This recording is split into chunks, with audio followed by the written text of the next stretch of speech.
Selama ini kan kita sering banget ya fokus sama apa yang kita makan. Tapi gimana kalau ternyata kunci kesehatan kita yang paling ampuh itu bukan soal apa, tapi soal kapan kita makan. Nah, kali ini kita akan bongkar tuntas gimana sebuah kebiasaan kuno, yaitu puasa, ternyata bisa jadi solusi modern yang super efektif buat ngendaliin dua masalah kesehatan terbesar zaman sekarang, gula darah dan tekanan darah. Oke, kita mulai dari pertanyaan yang agak nyeleneh ya. Dari kecil kan kita selalu dibilangin, makan itu 3 kali sehari. Sarapan itu hukumnya wajib. Tapi, pernah nggak sih kita berhenti sejenak dan nanya, emang bener harus gitu? Emang ini satu-satunya cara? Nah, ternyata sains modern mulai menemukan jawaban yang, wah, jujur aja beda banget dan sangat menarik. Oke, sebelum kita ngomongin solusinya, kita kenalan dulu sama musuh dalam selimut kita. Ada 2 angka di hasil lab yang sering banget jadi ancaman diam-diam. Gak ada gejalanya, gak terasa sakit, tapi kalau diabaikan, dampaknya bisa fatal. Yup, kita lagi ngomongin gula darah dan tekanan darah. Pertama, gula darah. Anggap aja ini bensin buat sel-sel di tubuh kita. Tiap kali kita makan, ada hormon namanya insulin yang tugasnya kayak kurir paket nganterin bensin ini ke tiap sel. Masalahnya, bayangin kalau kita makan terus-terusan. Si kurir ini kan kerja non-stop, nggak ada istirahatnya. Lama-lama, sel-sel kita jadi jenuh, jadi cuek, dan mulai nggak ngegubris si kurir. Nah, inilah yang namanya resistensi insulin. Ini adalah awal mula kerusakan di jalan tol tubuh kita dan gerbang utama menuju diabetes. Yang kedua, tekanan darah. Analogi paling gampangnya itu selang air di taman. Pembuluh darah kita itu selangnya, darah itu airnya. Kalau tekanannya pas, airnya nyampe ke semua tanaman dengan baik. Tapi gimana kalau tekanannya di setel kenceng banget terus-terusan, 24 jam? Wah, dinding selangnya bisa aus, bisa melar, bahkan bisa jebol kan? Nah, itulah hipertensi. Kondisi yang diam-diam bisa bikin stroke atau serangan jantung. Jadi, intinya begini. 2 angka ini tuh bukan cuma statistik di atas kertas. Mereka itu penentu kondisi infrastruktur internal tubuh kita. Kalau kita bisa jaga 2 angka ini tetap normal, artinya kita lagi merawat jalan tol dalam tubuh kita biar gak rusak. Dan ini artinya kita menjaga kualitas hidup kita untuk jangka panjang. Nah, setelah kita kenal masalahnya, sekarang kita bahas solusinya yang elegan ini. Puasa intermiten. Ini bukan diet aneh-anehan yang lagi ngetren sesaat ya. Ini adalah kearifan kuno yang umurnya udah ribuan tahun. Yang bikin ini luar biasa adalah sains modern akhirnya bisa ngejelasin kenapa kok cara ini bisa seampuh itu. Biar nggak cuma omong doang, kita lihat buktinya. Ada satu studi penting dari institusi sekelas Johns Hopkins University. Para penelitinya punya satu pertanyaan simpel. Apa yang terjadi sama gula darah orang-orang yang udah diambang diabetes kalau mereka cuma mengubah jam makan mereka aja? Dan hasilnya, wah luar biasa. Cuma dalam 8 minggu, tanpa mengubah jenis makanan secara drastis loh ya, peserta yang puasa 16 jam sehari, itu gula darahnya turun rata-rata 5-6%. Angka ini mungkin kelihatannya kecil, tapi di dunia medis, penurunan segini itu signifikan banget. Ini bisa narik orang mundur dari jurang pradiabetes. Terus gimana sih cara kerjanya? Ternyata logikanya sederhana banget. Waktu kita puasa, tubuh kita akhirnya bisa ngasih cuti atau hari libur buat si kurir insulin tadi. Nah, pas si kurir lagi libur, sel-sel tubuh kita yang tadinya udah kebal itu punya waktu buat reset. Ibaratnya, mereka jadi kangen lagi sama insulin. Hasilnya, begitu kita makan lagi, sel-sel itu jadi jauh lebih peka dan responsif. Insulin pun bisa kerja dengan efisien lagi. Simpel kan?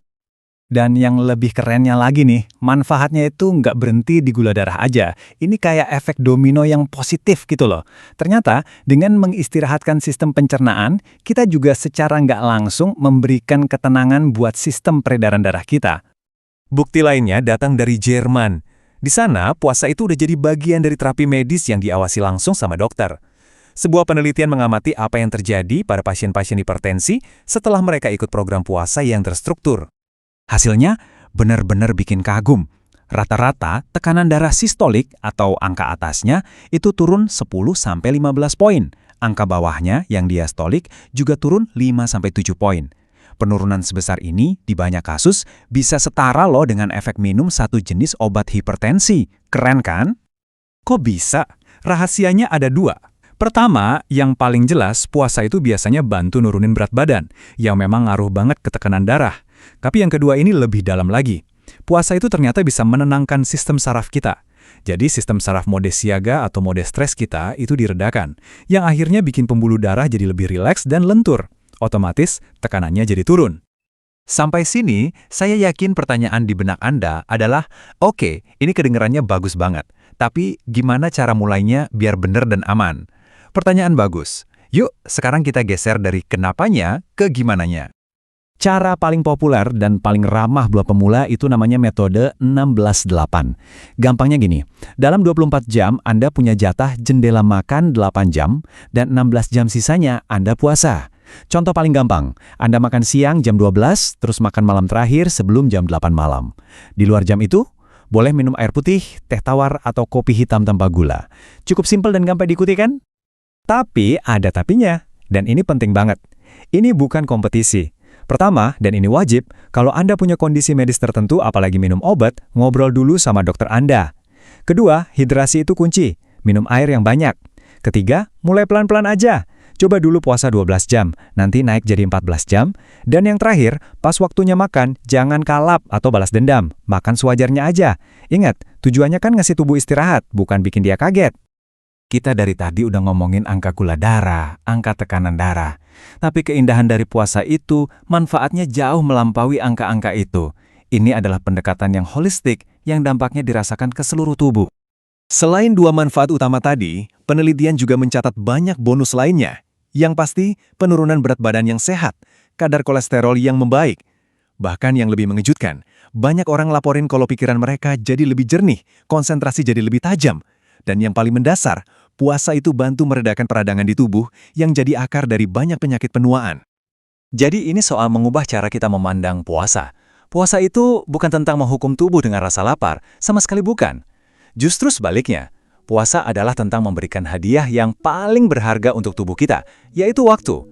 Waktu untuk istirahat, waktu untuk bersih-bersih sel, dan waktu untuk memperbaiki dirinya sendiri dari dalam. Saya mau tutup pembahasan kita kali ini dengan pemikiran ini. Mungkin selama ini kita terlalu sibuk mikirin apa yang masuk ke mulut kita. Sampai kita lupa betapa pentingnya ngasih jeda. Jeda makan ini bisa jadi adalah salah satu intervensi kesehatan yang paling ampuh, paling simpel, dan paling murah yang bisa kita lakukan. Pertanyaannya sekarang buat kita semua. Bersediakah kita memberikan hadiah ini untuk tubuh kita? Terima kasih sudah menyimak